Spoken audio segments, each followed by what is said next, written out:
द्वंद्वों से सातों सागर हारे हैं जब मेहंदी वाले हाथों ने मंगलसूत्र उतारे हैं। जी हाँ, कुछ ऐसा ही मंजर था 14 फरवरी 2019 को जब सीआरपीएफ के 45 जवानों ने अपने प्राणों की आहुति दे दी थी। उस दिन तिरंगा पहनाने से ज्यादा कफन के लिए इस्तेमाल हो रहा था। आदरणीय अध्यक्ष महोदय, सम्मानीय निर्णायक मंडल एवं उपस्थित साथियों, मैं सीआईएसएफ से उप निरीक्षक पिंटू राम मीणा आज के वाद विवाद के विषय को केंद्रित करते हुए विपक्ष में अपने विचार प्रस्तुत करना चाहूंगा। महोदय, मैं एक सैनिक हूँ और मेरे लिए तो संविधान ही गीता है, बाइबल है, कुरान है तथा भारतीय संविधान के अनुच्छेद 33 के तहत मेरे मौलिक अधिकार इसलिए छीने गए हैं ताकि मैं देश की रक्षा कर सकूं, देश के आत्मसम्मान और मान मर्यादा को बचा सकूं। उतना ही नहीं, माननीय सर्वोच्च न्यायालय द्वारा 1964 में रामस्वरूप बनाम भारत संघ मामले में स्पष्ट किया है कि एक सैनिक के लिए राष्ट्रीय सुरक्षा ही सर्वोपरि है। जबकि महोदय, दाढ़ी मुछाने के बाद बहुत खराब लगता होगा जब दाढ़ी बनाने के लिए पैसा पिताजी से लेना पड़ता है। पढ़ा लिखा बेटा अनपढ़ बाप से जब पैसा मांगता है ये बहुत खराब बात, इसलिए जितना जल्दी हो नौकरी ले ली। सबके जवाब देने की कोशिश मत कीजिएगा, आप इंसान है, कोई डिटर्जेंट नहीं है कि सफाई करते चलते हैं। काबिल इतना बनिए ना कि लोग आपको रोकने के लिए ना साजिश करना पड़े, कोशिश नहीं। दुनिया सफलता में बस एक चीज चाहिए, कहानी उन्हीं के ज्यादा नहीं, समय। आप जिसके पीछे समय दीजिए ना वो आपका होगा। अभी जो आपका है ना उसके पीछे समय दिए हैं। मैं कोई तलवार नहीं जिसे कोई ढाल रोक दे, मैं कोई तलवार नहीं जिसे कोई ढाल रोक दे। माँ बाप का आशीर्वाद है मुझ पे, समुंदर की भी क्या औकात की मेरा रास्ता रोक दे। मोबाइल मत इस्तेमाल करिए, ये मोबाइल नहीं है।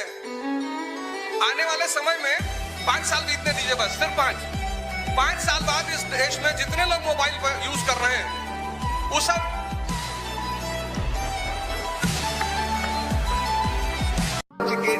हमने जब आईएएस की तैयारी शुरू की इतना हंसते थे लोग मेरे ऊपर। अच्छा, उनका हंसना जायज भी था, हमें कुछ आता ही नहीं था, तो उनको लगता है कि तुम आईएएस बनोगे। हमने कहा कोशिश करने में क्या जाता है। एक हमारे सीनियर थे, वो तो इतना हंसे बेचारे, इतना हंसे कि उनका एक दोस्त था, वो उनको पकड़ के दूसरे कमरे में ले गया। पहली बार मुझे पता चला कि हंसी कितना कष्ट देती। तो मुझे द्रौपदी की याद आई। तुम्हें कोई गाली में कुछ भी बोले, लेकिन जब लोग तुम्हारे ऊपर हंसते हैं और तुम कोशिश करो कि लोग तुम्हारे ऊपर हंसे, मोटिवेशन की जरूरत ही नहीं पड़ेगी, क्योंकि हंसना आग पैदा करता है। जहाँ तक बात करें ना कि सीबीएसई बोर्ड या जो बड़े लोग होते हैं उनके बच्चे अच्छे होते हैं, देखिए एक बात बताते हैं, हथियार कितना भी खतरनाक और बड़ा क्यों ना हो जाए, चलाने वाला खतरनाक होना चाहिए। तो कॉलेज और स्कूल कितना भी अच्छा क्यों ना हो, पढ़ने वाला स्टूडेंट के अंदर मेहनत होना चाहिए। हिंदी मीडियम वालों के अंदर मेहनत ज़्यादा होता है, गाँव के लड़कों के अंदर बहुत मेहनत होता है। उसके पास पसीना होता है ना तो एसी नहीं चलाता है, गमछा से मार लेता है पसीना, हाथ में रुमाल बांध लेता है कि पसीने से कॉपी ना भीगे वहाँ पर। उसके पास तकिया नहीं होता है मोड़ने के लिए, हाथ मोड़ के लगा लेता है तकिया, वो पड़ता है सुबह उठ के।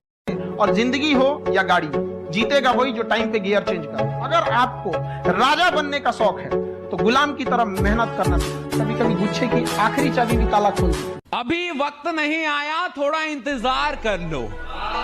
अभी वक्त नहीं आया, थोड़ा इंतजार कर लो। तुम जितने भी हो मिलके वार कर लो।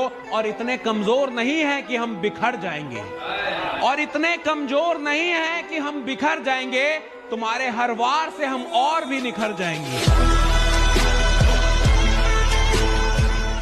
और याद रखिएगा कि अगर आप किसी को उपलब्धियों में हराना चाहते हैं तो सबसे पहले उसे मेहनत में हराइए, राइट। जब आप किसी को मेहनत में हरा सकेंगे तब आप उसको उपलब्धियों में भी हरा सकेंगे। जो लीजेंड होते हैं ना साहब, वो पहले मेहनत में हराते हैं।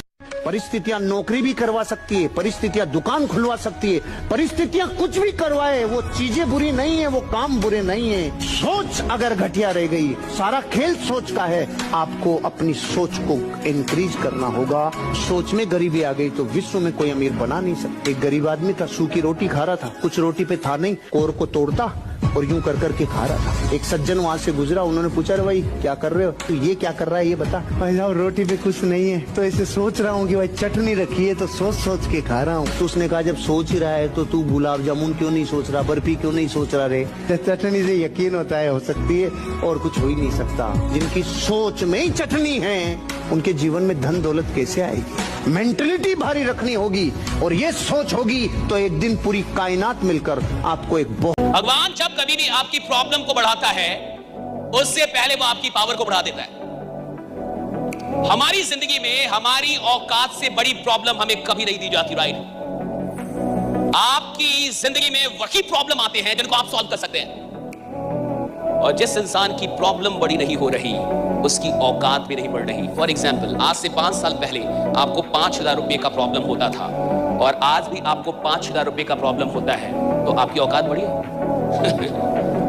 आज से 5 साल पहले आप 5,000 रुपए मांगते थे किसी से कि दे दो, अगले महीने दे दूंगा, और 5 साल बाद भी तुम्हें 5,000 की प्रॉब्लम आ रही है।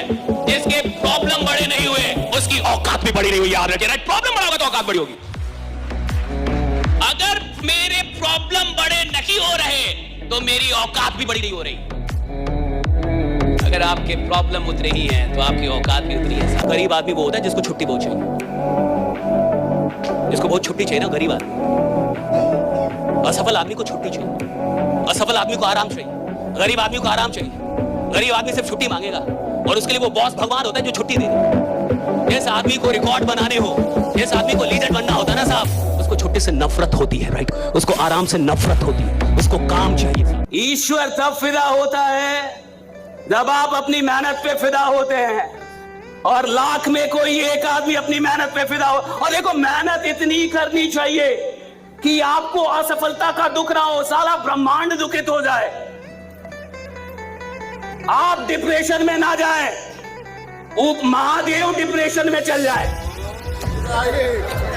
महादेव रोने लगे, पार्वती जी रोने लगे, यार ये आदमी सफल नहीं हो रहा।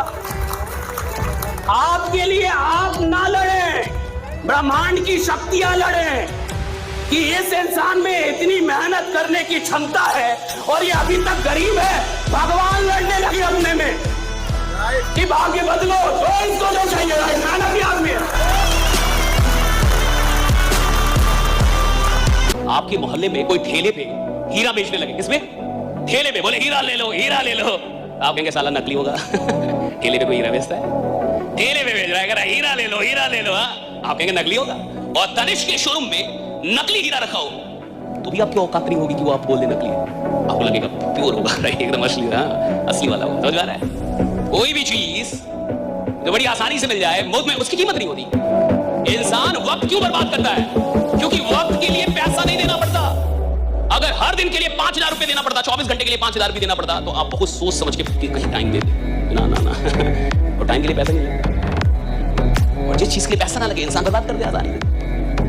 आपकी कोई चीज कोई बर्बाद करे, आप बर्बाद नहीं करने देंगे। आपका कोई शॉट खराब करे, आप खराब नहीं करने देंगे। आपका कोई कपड़ा खराब करे, खराब नहीं करने देंगे। लेकिन वक्त बर्बाद कर दे, आ जाओ दोनों मिलकर एक दूसरे का करते हैं। गरीब आदमी चीजों की कीमत ज्यादा समझता है, वक्त की कीमत कम समझता है। जब बोर्ड का एग्जाम होता है तो रिजल्ट आता है, देखा आपने? बोर्ड का, 10th का बोर्ड रिजल्ट आता है तो आपने गांव में देखा होगा कि ऐसे बच्चे जो सेकंड डिवीजन आएगा, सेकंड डिवीजन, वो डीजे बजवाते हैं, और जिसका 90 से ऊपर आया वो रो रहा है।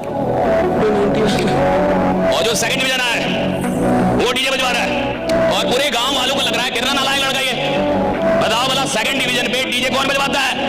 और वो डीजे बजवा रहा है, नाच कर रहा है, और पैसा कम है, वरना ऑर्केस्ट्रा मंगवाता, चीयर लीडर्स मिलवाता, पैसा नहीं उसके बाद डीजे से संतोष कर रहा है वो। आपको लग रहा है कितना नालायक है? नालायक नहीं है साहब, क्योंकि जब उसने एग्जाम दिया था उसको पूरा पूरा पता था वो फेल हो जाएगा। सेकंड डिवीजन आ गया साहब, क्यों नहीं बजाएगा डीजे? ऐसा ही कुछ लीडर्स के साथ होता है। जब वो काम करने आते हैं तो उनको विश्वास ही नहीं होता कि वो 20, 30, 40, 50 हजार रुपये कमा पाए, और अचानक 1.5 लाख कमाने लगा। अब वो ये अंग्रेजों के यहाँ वैलेंटाइन डे होता है, जहाँ हर साल उनके प्यार मोहब्बत बदल जाया करते हैं, अगले साल दूसरे को वो लोग करते हैं। भारत की संस्कृति है, यहाँ एक बार जिनसे प्यार होता है 7 जन्मों का रिश्ता निभाने के लिए 7 फेरे लेते हैं। पढ़ाई करो मन लगा के, कामयाब हो। जो तुम्हें लात मारा है कल अखबार में देख के अफसोस करेगा कि ये,